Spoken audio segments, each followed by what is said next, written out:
अच्छे लोगों के साथ हमेशा बुरा क्यों होता है? गीता में श्री कृष्ण ने दिया है अर्जुन को इसका जवाब। अच्छे लोगों के साथ हमेशा बुरा क्यों होता है? वही जो लोग बुरे कर्म करते हैं और अज्ञान की राह पर होते हैं, वो खुशहाल दिखते हैं। श्री कृष्ण ने इसका जवाब गीता में दिया है।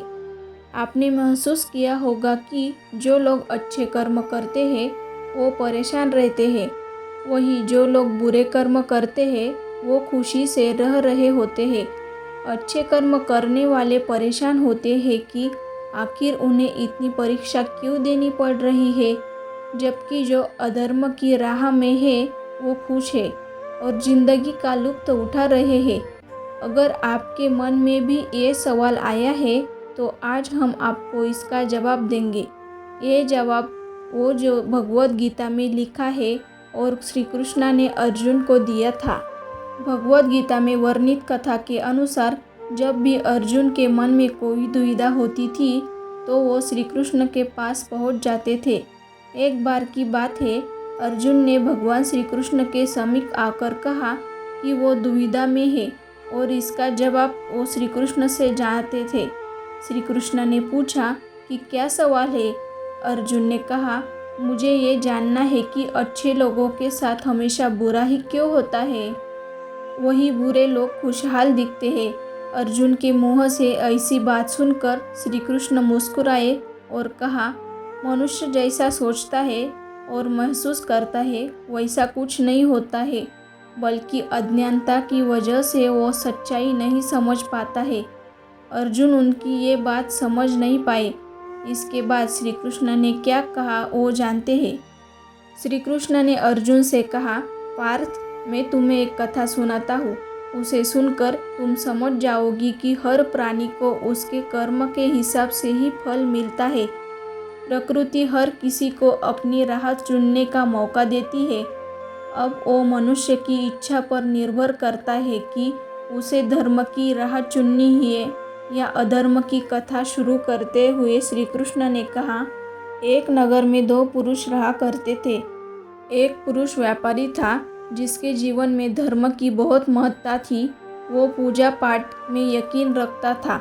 वो हर रोज मंदिर में जाता था और दान धर्म भी करता था और हर रोज भगवान की पूजा करता था।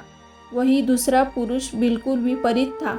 वो हर रोज मंदिर तो जाता था लेकिन पूजा करने नहीं, बल्कि मंदिर के बाहर से जूते चप्पल चुराने।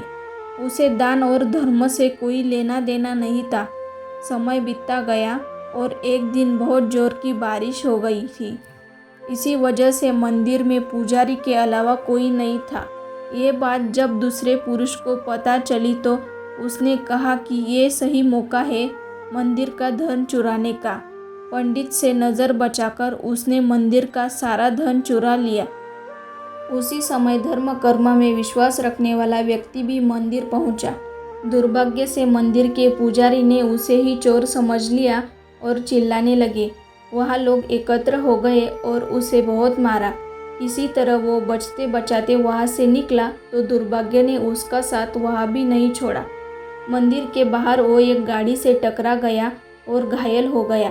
फिर वो व्यापारी लंगड़ाते हुए घर जाने लगा तो रास्ते में उसकी मुलाकात उस पुरुष से हुई जिसने मंदिर से सारा धन चुराया था।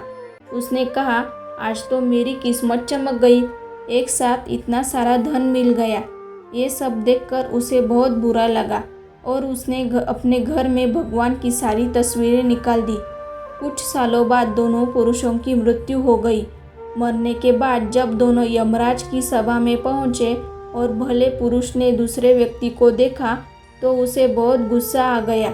उसने क्रोधित होकर यमराज से पूछा ही लिया, मैं तो हमेशा अच्छे कर्म करता था, दान में विश्वास रखता था, उसके बदले जीवन भर मुझे अपमान और दर्द ही मिला और इस व्यक्ति को नोटों से भरी पोटली, आखिर ऐसा भेदभाव क्यों?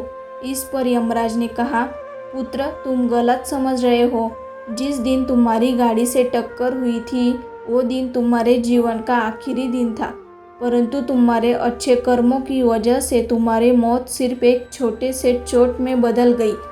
तुम इस दुष्ट व्यक्ति के बारे में जानना चाहते हो दरअसल इसके भाग्य में राजयोग था, मगर इसके कुकर्मों और अधर्म की वजह से वो सिर्फ एक छोटी सी धन की पोटली में बदल गया। कथा सुनाने के बाद श्री कृष्ण अर्जुन से कहते हैं, पार्थ, क्या अब तुम्हारे सवाल का जवाब मिल गया? ऐसा सोचना कि भगवान तुम्हारे कर्मों को नज़रअंदाज कर रहे हैं, ये बिल्कुल भी सत्य नहीं है। भगवान हमें कब क्या किस रूप में दे रहा है मनुष्य को समझ में नहीं आता है, मगर आप अच्छे कर्म करते रहे तो भगवान की कृपा हमेशा बनी रहती है। इसीलिए अपने अच्छे कर्मों को बदलना नहीं चाहिए, क्योंकि उसका फल हमें इसी जीवन में मिलता है। इसलिए मनुष्य का फर्ज है कि वो हमेशा अच्छे कर्म करते रहे, क्योंकि श्री कृष्ण ने गीता में भी बताया है कि किसी के द्वारा किया गया कर्म बेकार नहीं जाता, चाहे वो अच्छा हो या बुरा।